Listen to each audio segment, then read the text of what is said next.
안녕하세요. 마흔아들입니다. 오늘 영상은 자료를 하나하나 정리하면서 부모님들께 정말 도움이 되었으면 하는 마음으로 심혈을 기울여 준비했습니다. 어머님, 아버님, 은퇴라는 단어를 들으시면 어떤 그림이 떠오르시나요? 바쁜 직장 생활을 마무리하고 이제는 나만의 시간을 가질 수 있는 시기. 누군가는 푸른 산과 맑은 공기가 있는 시골에서 텃밭을 가꾸며 사는 모습을 꿈꾸시고, 또 누군가는 도시 한복판에서 친구들과 자주 만나고 병원도 가까운 곳에서 안전하게 지내는 생활을 떠올리실 겁니다. 하지만 막상 은퇴의 시기가 다가오면 이 선택이 결코 쉽지 않다는 사실을 느끼게 됩니다. 편리한 도시 생활과 여유로운 전원 생활, 두 가지 모두를 동시에 누리기는 어렵기 때문입니다. 실제로 지난 20여 년 동안 우리나라 곳곳에서는 은퇴자, 마을, 귀촌귀농, 단지, 시니어타운 같은 다양한 실험들이 진행되어 왔습니다. 그 중에서도 한때는 대한민국 최대 은퇴자 마을로 주목받았던 전라남도 곡성의 강빈 마을이 있습니다. 강빈 마을은 단순히 집 몇 채를 짓는 수준이 아니라 은퇴자들이 모여 사는 유럽풍 타운하우스 단지로 2013년에 문을 열었습니다. 뒤로는 지리산이 있고 앞으로는 강이 흐르는 그림 같은 입지 덕분에 많은 기대를 모았죠. 무엇보다도 이 마을은 특별한 사람들이 주도해서 더 유명했습니다. 바로 김아중 전 보건복지부 장관과 그의 남편인 고현석 전 곡성군수 부부였습니다.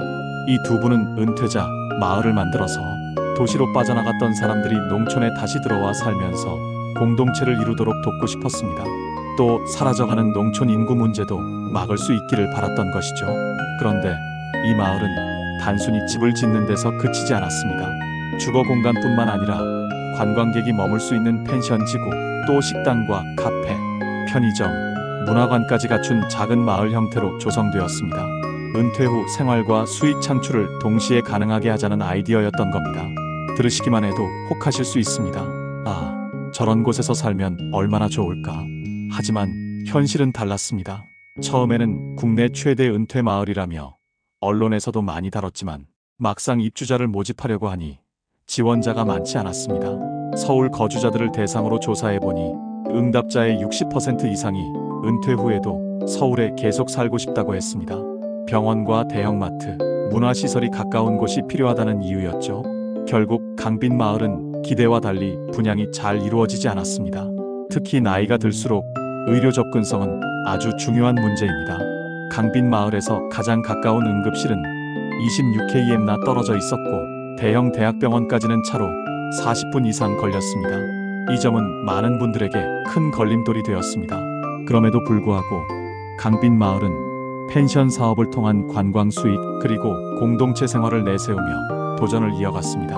하지만 펜션 운영도 기대만큼 잘 되지 않았습니다. 처음에는 코레일 관광개발이 운영을 맡으며 희망을 주었지만 결국 적자가 쌓여 3년 만에 사업이 중단되고 말았습니다. 이런 과정을 거치면서 강빈 마을은 은퇴자 마을의 실패 사례라는 이름이 붙게 되었지만 여전히 50여 가구가 살고 있고 일부 입주자들은 만족하며 지내고 계십니다. 그러니 완전히 유령 마을은 아니라고 할 수 있습니다. 어머님, 아버님, 이 사례가 우리에게 주는 교훈은 분명합니다. 은퇴 이후의 거주지는 단순히 집을 고르는 문제가 아니라 앞으로 남은 삶의 방식을 선택하는 문제라는 것입니다. 경치가 아무리 좋고 집이 아무리 멋져도 건강, 생활 편의, 사람과의 관계가 받쳐주지 않으면 오래 버티기 어렵다는 점이죠.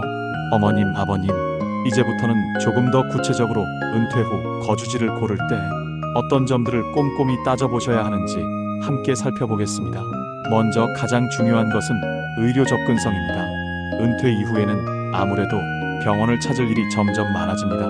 단순히 감기나 허리 통증뿐만 아니라 갑작스럽게 혈압이 오르거나 가슴이 답답해지는 응급 상황도 생길 수 있습니다.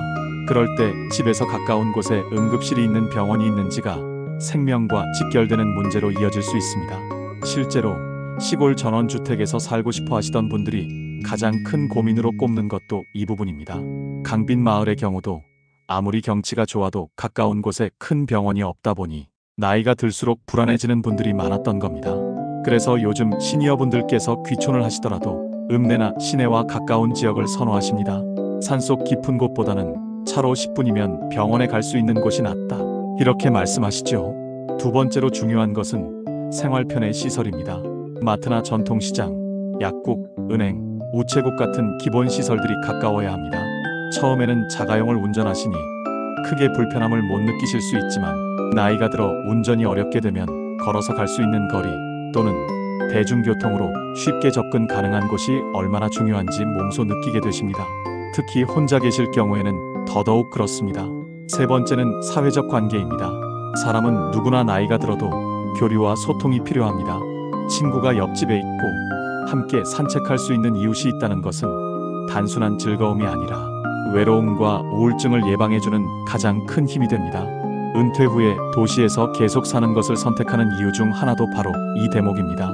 친구들이 가까이에 있고 평생 다니던 교회나 성당, 경로당, 동호회가 있는 곳에서 생활을 이어가고 싶어 하시는 거죠. 네 번째는 경제적 부담입니다. 전원주택은 멋지고 낭만적이지만 관리 비용과 난방비, 유지 보수가 만만치 않습니다. 마당 있는 집을 갖게 되면 잡초를 뽑고 배수관을 관리하는 일도 스스로 하셔야 하고 겨울에는 기름 보일러나 장작 비용이 만만치 않게 듭니다. 반면 도시는 관리비가 정해져 있고 유지 보수가 편리하다는 장점이 있습니다. 이런 이유로 많은 분들이 현실적인 선택을 하십니다. 꿈은 시골이지만 실제로는 도시의 아파트가 낫다. 한적한 삶은 좋지만 나이 들면 결국 병원 가까운 곳이 최고다. 이렇게 결정을 내리시는 경우가 많습니다. 조금 다른 사례를 하나 말씀드리겠습니다. 서울 근교의 한 시니어 타운은 아파트 단지처럼 지어졌는데 단지 안에 작은 병원, 약국, 카페, 경로당, 헬스장 같은 시설이 함께 들어와 있습니다. 또한 입주자들끼리 함께하는 동호회 활동이 활발해서 합창단, 게이트볼 모임, 여행 동아리 등이 운영되고 있습니다. 이런 모델은 도심과 시골의 장점을 적절히 섞은 형태라 할 수 있습니다. 병원은 가까우면서도 공동체 생활도 가능하고 생활이 편리하면서도 여유를 누릴 수 있는 것이죠. 또 어떤 분들은 도시 아파트에 거주하면서 주말이나 여름철에만 시골의 작은 집을 찾아가는 이른바 세컨드 하우스 생활을 선택하기도 합니다. 일상은 도시에서 안전하고 편리하게 보내고 틈틈이 전원해서 여유를 즐기는 방식인데요. 경제적 여유가 된다면 이런 형태도 좋은 대안이 될 수 있습니다. 자, 이제 조금 더 구체적으로 실천 팁을 정리해 보겠습니다. 은퇴 후 집을 고르실 때는 먼저 병원까지 몇 분이나 걸리나?를 가장 먼저 따져보시기를 권합니다. 그 다음은 마트나 시장이 가까이 있는가? 그리고 친구나 친척이 있는 곳과 멀지 않은가?를 점검해 보셔야 합니다. 마지막으로 내가 감당할 수 있는 비용 안에서 유지할 수 있는 집인가?를 꼼꼼히 계산해 보셔야 합니다. 어머님, 아버님, 은퇴 후의 삶은 단순한 로망이 아닙니다. 경치 좋고 공기 맑은 시골도 좋지만 우리가 건강하고 행복하게 오래 살기 위해서는 현실적인 조건들을 함께 고려해야 합니다. 어머님, 아버님, 이제까지 우리는 은퇴 이후의 거주지를 선택할 때 반드시 고려해야 할 조건들과 실제 사례들을 살펴보았습니다. 이제는 그 배운 것들을 바탕으로 우리의 일상 속에서 어떤 준비를 지금부터 해두면 좋을지 정리해 보려고 합니다. 첫 번째로 중요한 것은 지금 살고 계신 집을 어떻게 활용할지를 미리 생각해 두는 것입니다. 많은 분들이 은퇴하면 무조건 시골로 가야 한다고 막연히 생각하시지만 실제로는 현재 사시는 집이 가장 안전한 선택이 되는 경우가 많습니다. 주변에 병원도 있고 시장도 있고 이미 익숙한 이웃과 관계망이 있으니 굳이 옮길 필요가 없는 것이죠. 만약 지금 사시는 집이 엘리베이터 없는 고층 빌라라면 미리 엘리베이터 있는 아파트나 관리가 편한 곳으로 옮겨두시는 것도 좋은 준비입니다. 두 번째는 의료와 돌봄 체계를 스스로 점검해 두는 것입니다. 나이가 들면 가장 두려운 것은 병이 아니라 돌봐줄 사람이 없는 상황입니다. 그래서 요즘은 혼자 사시는 어르신들을 위해 지역에서 방문, 간호, 방문 요양 같은 돌봄 서비스가 확대되고 있습니다. 지금부터 거주지를 선택하실 때 이런 서비스가 잘 연결되는 지역인지도 함께 살펴보시면 좋겠습니다. 또 가까운 보건소나 복지관에서 운영하는 건강검진, 재활 프로그램을 미리 알아두시면 훨씬 든든합니다. 세 번째는 사회적 관계를 끊지 않는 것입니다. 시골에서 살든 도시에서 살든 가장 중요한 것은 이웃과 친구입니다. 은퇴 후 우울증은 대체로 고립에서 시작된다고 전문가들은 말합니다. 따라서 취미를 나누고 함께 운동하는 모임, 종교 활동, 봉사 활동 등 본인에게 맞는 사회적 모임을 꾸준히 유지하는 것이 삶의 질을 크게 좌우합니다. 혹시 지금까지는 일 때문에 바빠서 사람들과 어울릴 시간이 적으셨다면 이제부터는 의도적으로라도 새로운 모임을 찾아가 보시는 것을 추천드립니다. 네 번째는 경제적인 대비입니다. 은퇴 이후에는 수입이 줄어드는 것이 당연한데 생활비는 줄어들지 않는 경우가 많습니다. 특히 시골 전원주택에서 살면 농사 짓는 재미는 있지만 예상치 못한 유지비용이 자꾸 생깁니다.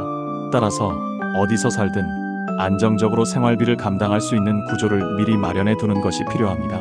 예를 들어 연금을 꼼꼼히 확인하고 가능하다면 소일거리라도 할 수 있는 취미를 돈벌이와 연결해 보는 것도 방법입니다. 뜨개질, 손수 제작품, 텃밭 작물 판매 등 작은 일거리도 생활에 활기를 더해줄 수 있습니다. 마지막으로는 마음가짐입니다. 은퇴 이후의 삶을 끝이 아니라 새로운 시작으로 바라보시는 것이 중요합니다. 지금까지는 가족을 위해, 일을 위해 달려오셨다면 이제부터는 나 자신을 돌보고 내가 진정으로 즐기고 싶은 것을 해볼 수 있는 시간입니다. 나는 나이가 많아서 새로운 건 힘들어라고 생각하기보다 작은 것부터 배우고 시도해보는 용기가 필요합니다. 스마트폰으로 영상 통화를 배우거나 온라인으로 취미 수업을 들어보시는 것도 좋은 시작이 될 수 있습니다. 어머님, 아버님, 결국 은퇴 이후에 거주지는 집이라는 건물 하나가 아니라 내가 어떤 일상을 살고 싶은지에 대한 선택입니다. 어떤 분은 매일 바닷바람을 맞으며 여유를 누리는 삶을 원하시고 어떤 분은 친구들과 자주 어울리며 시끌벅적한 삶을 원하시며 또 어떤 분은 손주들과 함께하는 시간을 가장 소중히 여기십니다. 정답은 따로 없습니다. 다만 중요한 것은 지금부터 하나씩 준비하고 현실적인 조건을 꼼꼼히 따져보는 것입니다. 오늘 이야기를 정리하자면 은퇴 이후 거주지를 선택할 때는 경치와 로망보다도 먼저 병원과 생활 편애, 사회적 관계, 그리고 경제적 부담을 따져봐야 한다는 점입니다. 그리고 더 중요한 것은 내가 어떤 삶을 원하는지 스스로에게 묻고 그에 맞는 집과 환경을 찾는 일입니다. 저는 오늘도 진심으로 바랍니다. 우리 부모님들의 은퇴 이후 삶이 외롭지 않고 건강하고 무엇보다도 행복하시기를요. 작은 준비 하나가 큰 차이를 만들 수 있습니다. 잠들기 전 따뜻한 차 한 잔을 마시며 오늘 하루를 돌아보는 여유, 가까운 이웃과 웃으며 안부를 나누는 소소한 시간, 그런 일상이 쌓여서 노년을 빛나게 해줄 거라 믿습니다. 마흔 아들은 언제나 부모님 곁에 있습니다. 오늘 영상이 도움이 되셨다면 주변의 소중한 분들께도 함께 공유해 주시고요. 구독과 좋아요는 큰 힘이 됩니다. 저는 또 다음 시간에 부모님들께 꼭 필요한 이야기를 가득 담아 찾아뵙겠습니다. 오늘도 건강하시고 따뜻한 하루 보내시길 바랍니다.